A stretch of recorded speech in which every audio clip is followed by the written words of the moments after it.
The Duke was flown in a helicopter when he came to Germany for the Invictus Games, and it was not a public flight, but a private one just for him. Harry took a helicopter ride to the ZDF studios and met with friends after the opening ceremony of the Invictus Games. The German military, who are hosting the week-long event with teams from 21 different countries, arranged the transportation. The reporter also mentioned that Harry has gained a new fan base, both within the military community and among the general public in Germany. Despite no longer being a prince, experts told Vanity Fair that Harry is still very popular. Definitely, at the Invictus Games, he has received a very warm welcome. He has done a lot to support the military community in Germany, and people truly admire him for it. In the Invictus community, they are cheering for him, and he has the support of both the Germans and the Ukrainians. They've recognized and appreciated what he has done for them, and they are very thankful. However, the German view of Meghan is not as positive as their view of Harry. The German Ministry of Defense made it clear that Meghan was not included in the ZDF interview, so she did not have a helicopter ride like Harry did at the beginning. Meghan has certain requests for the visit or event season. An insider close to the former actress revealed that Meghan had very detailed plans for her meals and snacks during the visit season. She also had specific requests for things like the temperature in the air, the type of linens and decorations at the hotel, and the use of chauffeur-driven limousines for transportation. Meghan and Harry are still discussing whether to use private helicopters for travel. Some people found Meghan's demands excessive, and they thought she was being demanding. However, private helicopters are typically arranged for Prince Harry due to his known preference for them. The Germans were not happy with Meghan during her next visit, according to a source. Despite the couple appearing happy in photos with NATO chiefs and their families, Meghan asked a NATO leader for a helicopter to take her back to the United States immediately after the closing ceremony on Saturday, September 16th. Certainly, she didn't get what she wanted, especially during this sensitive time when NATO has more important matters to attend to. Meghan's request was seen as entirely unreasonable.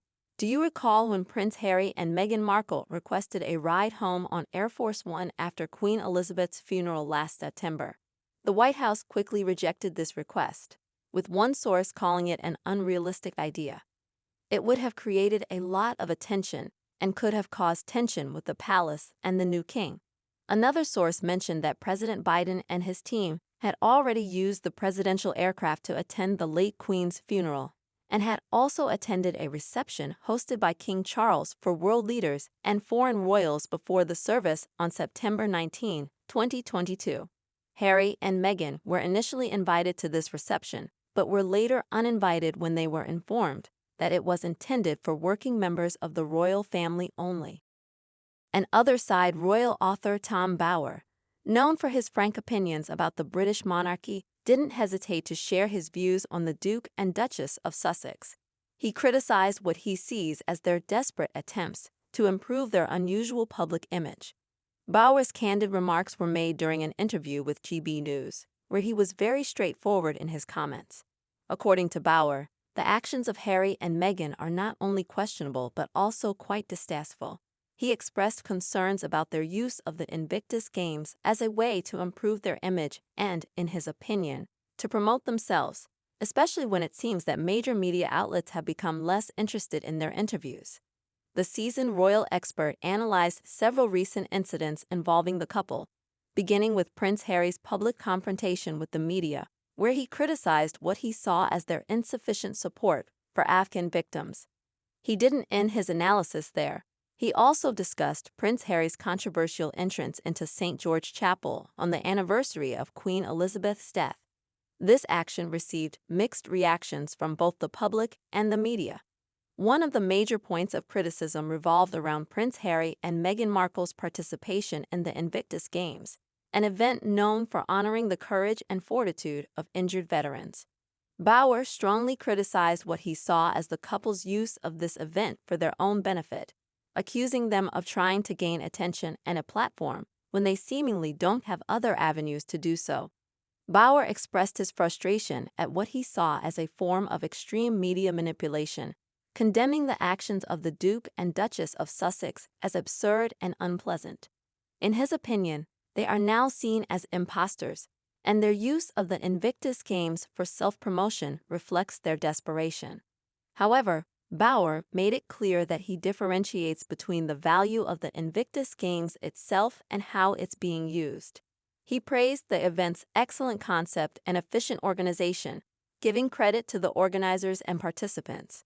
Nevertheless, he emphasized that Harry and Meghan's intentions and actions appear to be at odds with the genuine purpose of the event, which primarily aims to honor veterans. Bauer also offered insights into the couple's predicament, suggesting that their recent actions stem from a lack of available platforms. He pointed out that major magazines are no longer interested in interviewing Meghan Markle, and big media companies like Spotify and Netflix seem to have cooled off on their projects. This perceived decline in opportunities has apparently pushed the couple to seek alternative ways to maintain their public presence. Bauer also revealed an interesting piece of information about Meghan Markle's next career move. Meghan Markle is working on writing her memoirs, and it's expected to be a significant source of income for the couple as they continue their life outside of the royal family. This announcement came during the Invictus Games event. Meghan mentioned her role as a mother as the reason for her being a bit late, highlighting that even while fulfilling her public duties, she remains actively involved in family life, taking care of her children, including Prince Archie and Princess Lily.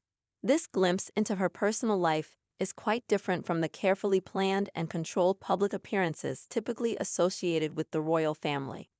Prince Harry's Netflix documentary Heart of Invictus, which was released last month, received praise for its focus on wounded veterans from different countries and their inspiring personal stories that drive their participation in the Games. However, it's important to mention that the couple's earlier Netflix docuseries featuring Harry and Meghan received mixed reviews and didn't have the same significant impact. Bauer suggested that their efforts in the realm of streaming content might have encountered some challenges along the way. And some source said Kate Middleton is fighting back against Harry and Meghan with clever strategy. The Princess of Wales is responding in her own way as her ongoing feud with Prince Harry and Meghan Markle intensifies, according to a royal expert. Last week, all eyes were on the Sussexes as they traveled to Dusseldorf, Germany, for the Invictus Games. During the 5-day sporting event, the couple displayed their affection in public with hand-holding, loving looks and supportive gestures as expected. However, despite having previously expressed support for the event, the royal family remained quiet about it. This was especially noticeable with Kate, who had been making several public appearances recently, including visits to a prison and a forest school, and sported a stylish new hairstyle.